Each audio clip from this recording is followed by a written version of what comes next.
За сайн байцгаана уу? Бичлэг харуулаагүй удсан байна. За өнөөдөр болохоор би яг нөгөө A2-ын 4-ийнхаа бичлэгүүдийг оруулъя гэж бодсон чинь үгсийн сангийн шинэ үгийн A1-ийн хичээл дээр нэг юм movement verbs буюу хөдөлгөөн заасан үйл үгс гэх хичээл нэмэгдсэн байна. Тэгээд өнөөдөр энийгээс оруулъя гэж бодож байна. За хэдүүлээ энэ хичээлээр юу үзэх вэ гэхээр хөдөлгөөнтэй холбогдолтой одоо үндсэн хөдөлгөөн заасан үйл өгнүүдийг сурах нэ. За тэгээд зураг болон одоо тайлбар жишээнүүд нь одоо энэ үгийг чэйжилжтэй бас ойлгоход тусалнаа гэсэн байна. За move гэдэг чинь өөрөө шилжих, нүүх гэсэн утгатай үг тий. За тэгэхээр movement гэдэг нь болохоор хөдөлгөөн, шилжилт гэдэг гэсэн утгатай болчихж байна. Тэгээ verb гэдэг нь маань мэдээж үйл үг. Тэгээд олон үйл үг үзэх болохоор олон тооны s залгагдаад movement verbs буюу хөдөлгөөн заасан үйл үгсийг хэдүүлээ өнөөдөр үзэх нэ. За нэгдүгээр үйл үг маань болохоор walk буюу алхах. За run, ran гэж юм. За энэ хаалтан дотор past гэж бичсэн байгаа нь past simple tense буюу эсвэл past participle гэж байдаг штэ.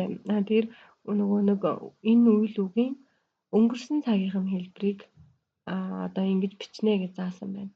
За run болохоор гүйх, ran гэхээр гүйсэн. Jog гэдэг нь болохоор алхахаас арай хурдан, гүйхээс арай удаан ингээд нэг юм шогшно гэж ярьдаг штэ. Тэрийг хэлж гэн. Jump бол үсрэх, climb авирах. За ууланд авирах гэж болно. Тэгээ бас дээрээс нь өөр ямар нэг зүйл рүү авирах гэдгийг хэлж болдог. Swim усан цэлэх, swam гэхээр өнгөрсөн цаг нь swam гэж бичигдэнэ. Dance бүжиглэх, fall унах, өнгөрсөн цаг нь fell. За sit суух, past simple нь болохоор past version нь болохоор sat. Stand зогсох, өнгөрсөн цаг нь stood. Push түлхэх, pull татах. Одоо push pull-ийг нөгөө хаалган дээрээс мэддэг. Хаалган дээр тат түлхэх гээд байдаг штэ. За press гэхээр дарах гэсэн утгатай. Тэгээ дээрээс нь бас нэг салаа утга нь болохоор хэвлэх, бас хэвлэл энэ төр гэсэн утгыг илэрхийлдэг шүү. Энэ press гэдэг. За pass гэхээр одоо ямар нэг зүйлийг дамжуулж өгөх. Нөгөө нэг хүмүүс сакс толготой паслаач гэдэг дээ штэ. Тэр чинь одоо бөмбөгөө дамжуул тэр гэсэн утгатай. За carry гэхээр ямар нэг зүйлийг одоо өргөж юм уу, үүрч юм уу, авч явахыг хэлж байгаа юм аа. Lift гэхээр альва нэг зүйлийг одоо дээшээ чиглэлтэй өргөх гэсэн утгатай үг байна. За хэдүүлээ эндээс жишээгээ харцгаая. How we move буюу бид нар яаж одоо ингэж одоо хөдөлдөг вэ гэж юм те. За when you walk you move slowly on your feet.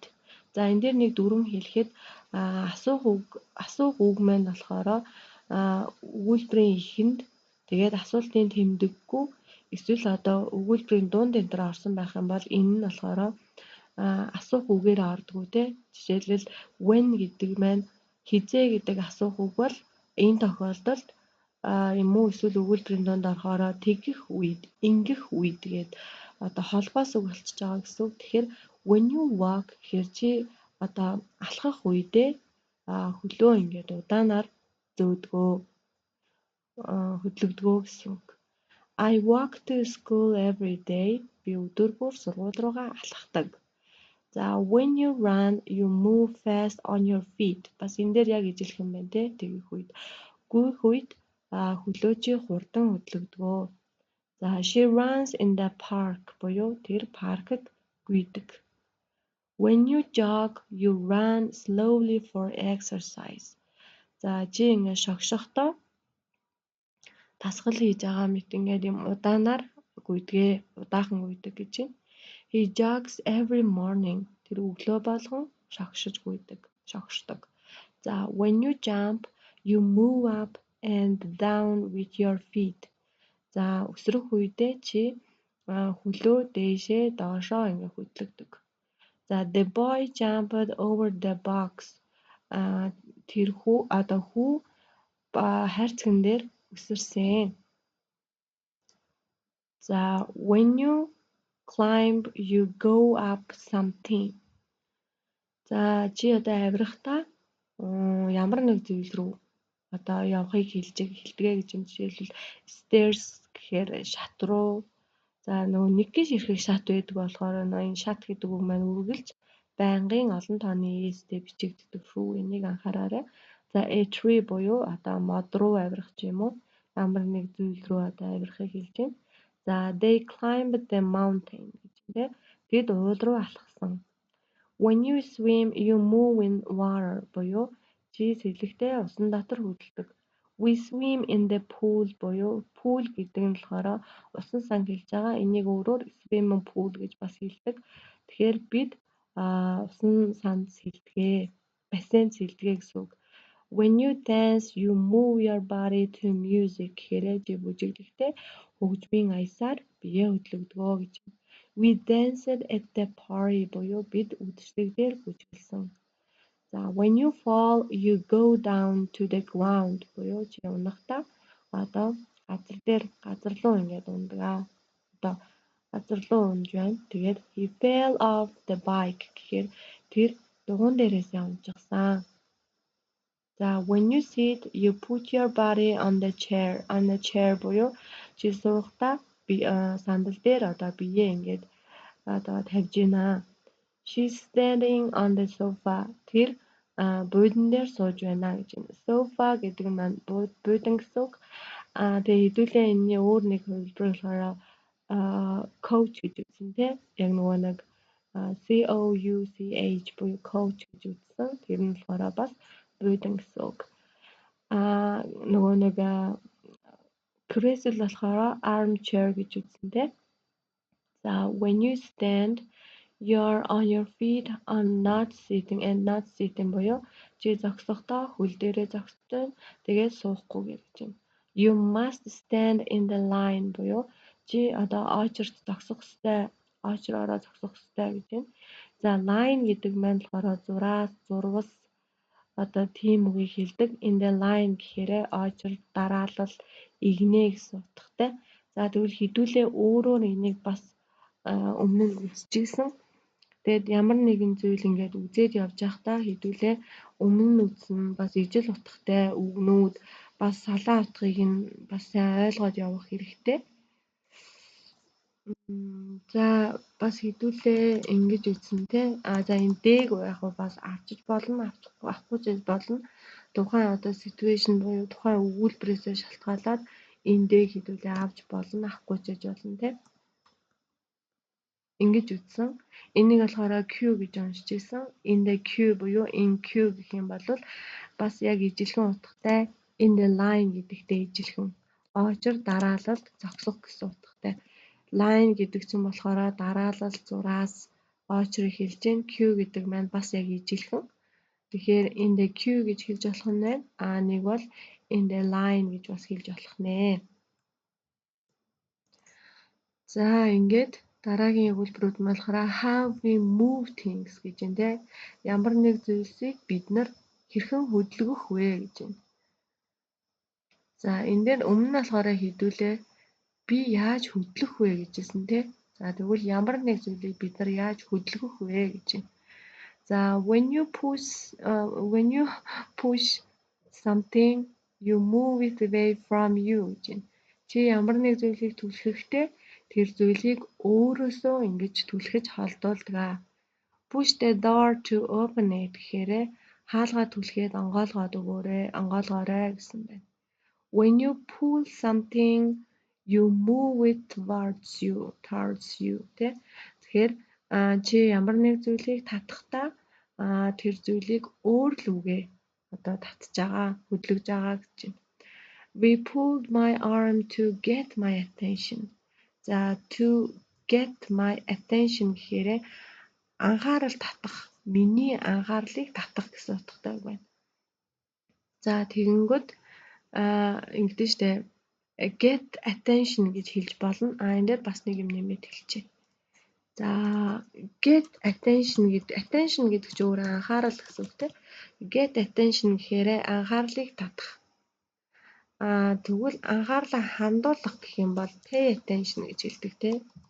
Pay гэдэг нь болохоор мөнгө төгрөг төлбөр өнтер төлөх гэсэн утгатай. Тэгэхээр pay attention гэхээр анхаарал хандуулах гэсэн утгатай. Нэг нь болохоор миний анхаарлыг get attention нь анхаарлыг татах, pay attention гэдэг нь анхаарал хандуулах гэсэн утгатай үг байна. За тэгээд he pulled my arm to get my attention гэхээр миний анхаарлыг татахын тулд тэр миний гарыг ингээд түлхсэн гэж юм те.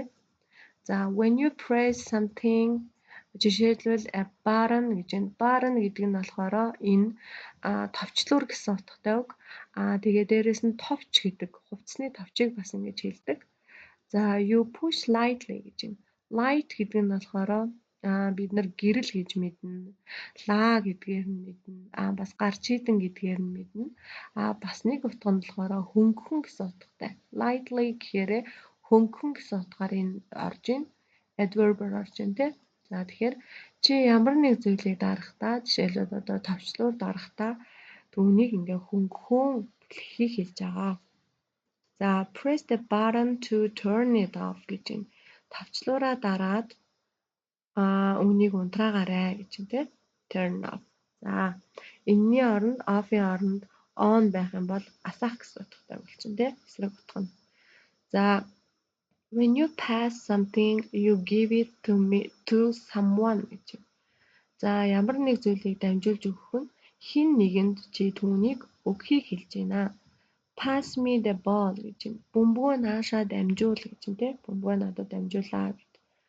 When you carry something you hold it and take it with you. За ямар нэг зүйлийг авч явна гэдэг нь болохоор тэр зүйлийг чи одоо аваад өөртөөгөө хамт ингээд авч явахыг хэлж байна гэж байгаа байхгүй. She's carrying a big bag гэхээр тэр маш том цүнх барьсан байна, үүрсэн байна гэж хэлж болж байна. За when you lift something you move it up from a lower position. Lower гэхээр одоо нөгөө нэг баг гэсэн утгатай үг те. Одоо lower position гэхээр бага зэрэг одоо багахан одоо тийм байрлалаар ч юм уу тийм утгатай. Тэгэхээр when you lift something гэхээр ямар нэг зүйлийг өргөхдөө одоо тэр зүйлийг одоо бага зэрэг одоо ингэж дээшээ чиглэлтэй өргөж байгаа гэсэн утгатай. За can you help me lift this box? It's very heavy гэж байна. Энэ хайрцгийг өргөхөд чи надад туслаж чадах уу? Туслаж болох уу? Маш хүнд юм гэсэн байна. За ингээд өнөөдөр хэдүүлээ үзсэн movement verbs маань ингээд жишээтэйгээ хэдүүлээ тайлбартай нь үзлээ. За тэгээд энэ дээр нэг юм хэлэхэд яг та нар бие даарж хэрвээ сурж байгаа бол энэ дээр бас энэ сайт дээр одоо юм нөгөө YouTube хичээлүүд бас нэмэгдсэн байлээ. Өмнө нь байдгүй байсан шүү дээ тий. Энэ бас их гоё прогресс байна. Дахиж дэвшил апдейт байна. За тэгээ хэдүүлээ өөртөөхөө сурсан зүйлийг шалгаад нэг дасгалыг хий. Та нар өөртөө бие дагаад энэ 2 3 4 дугаар дасгалуудыг гэртээ хийгээрэй. Тэгээд нөгөө миний YouTube-ийн нөгөө бичлэгүүдийг би харсан чинь хөвчлэн одоо 30-аас 45 насны хүмүүс хамгийн их үздэг юм байлээ. Тэгэхээр нөгөө над чиг юм удаан одоо нөгөө нэг нэ гэж ярьдаг хүнд бол тэр хүмүүс ч гэсэндээ ойлгох гээд илүү амар байгаах гэж бодож байгаа. Тэгээд нөгөө уг нь бол үздэг хүмүүс нэмэгдээд байгаа. Тэгээд subscriber-ууд маань болохоор жоохон 7 хоног нэг ширхэх ч юм уу тэгж нэмэгдчихлээ. Тэгээд яг би нөгөө энэ дээр англи бас орос хэл заана гэсэн байсан шүү дээ тий. Тэгээд би бас нөгөө нэг надад бас англи орос хэлээ. Би нөгөө нэг яг нэг юм боддоор заах номнууд байгаа. Тэгээд ингээ онлайнаар ингээд яг энэ шиг ингээ заах гэхээр жоохон тийм одоо заалгаж байгаа хүмүүст маань сонсож байгаа хүмүүст маань төвөгтэй байх тийм номнууд байгаа байхгүй юу? Тэгэхээр эхлэхгүй байгаа. Тэгэхээр ямар ч байсан би одоо тийм байсан ч хамаагүй эхлэе гэж бодож байгаа. Тэгэхээр надад жоохон одоо урам зориг өгөөд миний channel дээр subscribe дараад өгөөрэй гэж гуйж байна. За хэдүүлээ тасгалан ажиллая. энэ дээр болохоор choose the correct option for each gap гэж байна те. Одоо зай болгон дээр зөв сонголтыг сонгож үчээрэй гэсэн байна. За энэ дээр нэмээд одоо хэлэхэд хэдүүлээ маш олон одоо ийм үгнүүдийг энэ дээр үзсэн. Жишээлбэл option гэдэг бол сонголт гэсэн үг. Гэхдээ энийг өөрөөр choice гэж үзсэн те.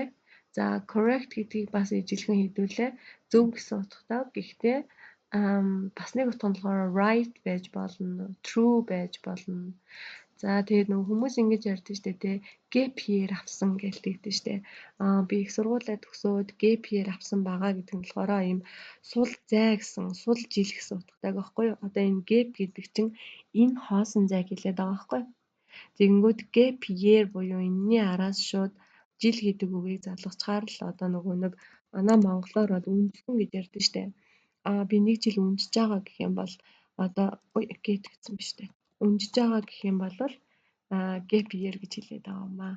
Тэгэхээр одоо юм хоосон сул жил төр гэсэн утгатай байхгүй юу? Яг бүр махчлан гэвэл. За хэдүүлээ тасгалаа хийя. Susan likes to around the park every morning. За өглөө болгон паркт Susan goes одоо шогшох дуртай. За there were no chairs in the room. Өрөөнд ямар ч сандал алгаа. So we had to тиймээс бид зогсох болох нэ. Энэ нас татвал масгал нь айгүй гоё болсон байна. Энэ сайт маань ингээл байнгын апдейт хийгээл явдаг гоё үр өгөөжтэй сайт шүү. За дараагийнх нь болохоор my books to school and my green school bag гэж байна. За би номнуудаа сургууль руугаа ногоон сургуулийнхаа цүнхэнд хийж авч явсан. За дараагийнх нь the heavy door open гэж байна. За тэгэхээр би одоо нөгөө нэг одоо хүнд хаалгыг нээхийн тулд татсан байх нэ. За the horse over the fence. Fence гэдэг нь болохоор малын хашаа хороо сарвчийг хэлдэг. За тэгээд хашаан дээгүүр over гэдэг нь дээгүүр гэсэн санааг илэрхийлдэг те. Over the mountain уулын дээгүүр гэх мэт. Тэгэхээр хашаан дээгүүр мэдээж бүжиглэхгүй, шогшихгүй, гүүхгүй. Тэгэхээр үсэрсэн гэсэн үг. Theme of his bicycle and hurt his arm. За дугуун дээрээсээ унаад тэгээд гараа өвтгсөн байна гэж. За off гэдэг чинь болохоор бас нөгөө дандаа тийм нэг юм үгүйсгсэн тийм санааг илтгэдэг штэ. За тэгээд I can't this box. It's too heavy гэж байна. Би одоо энэ хайрцгийг өргөж чадахгүй нэ. Яагаад гэвэл маш хүнд юм байна гэж. За Sarah is on the sofa. Буудан дээр мэдээж суун шүү дээ. За I the button and waited for the elevator to arrive гэж байна. За тэгвэл ингээд товчлуураа дараад тэгээд одоо elevator гэдэг нь болохоор цахилгаан шатыг хэлж байгаа. Цахилгаан шат ирэхийг хүлээсэн гэж байна. За тэгвэл цахилгаан шатыг elevator гэдэг бол урсдаг шатыг escalator гэж хэлдэг. Escalator гэж хэлдэг шүү. Escalator. Энэ болохоор урсдаг шатыг хэлж байгаа. Цахилгаан шат нь болохоор elevator. За ингэж хэлж байгаа. За тэгээ please me the salt. Энэ болохоор надад давс аваад өгөөч гэж байна те. Ямар тэр ширээн дээрээс аваад хажуу тийшээ өгнө гэдэг чинь дамжуулж өгж байгаа штэ. Тэгэхээр дамжуулж өгөхийг нөгөө хэдүүлээ pass гэж хэлсэн штэ. Pass me the ball гэж хэлсэн. Бөмбөгийг надад дамжуулаарай гэх. Тэрнтэй ижилхэн ямар нэг зүйлийг цаанаас аваад өгөөч ингээд аваад ингээд дамжуулаад өгөөч гэдэг санааг хэдүүлээ бас ингэж хэлж болох нэ. Жишээлбэл insult гэдгийн оронд одоо sugar, pepper өөр ямар нэг юмтай napkin, issue, tissue ч гэдэм үү ингэж хэлж болно. За тэгээд pass гэдэг нь болохоор дамжуулах гэсэн утгатай. Бас өөр дамжуулах гэдэг үгийг англиар convey гэж бас хэлдэг шүү. За. Convey. Ой. Ингэж бас хэлдэг шүү. За тэгээд хэдүүлээ шалгая. Check answers. Yeah. За ингээ хэрвээ 100% авсан бол хичээлээ зөв ойлгосон байна гэсэн үг. За тэгээд хэдүүлээ дараагийнхаа бичлэгийг байд бол урдаа оруулахыг бодноо. Тэгээд таад явахтай бас ингээд яриад жоохон ч ихсэн зав гаргаад ингээд ярьж байгаа энэ урмыг минь үнэлээд subscribe дараад өгөөрэй. За баярлалаа.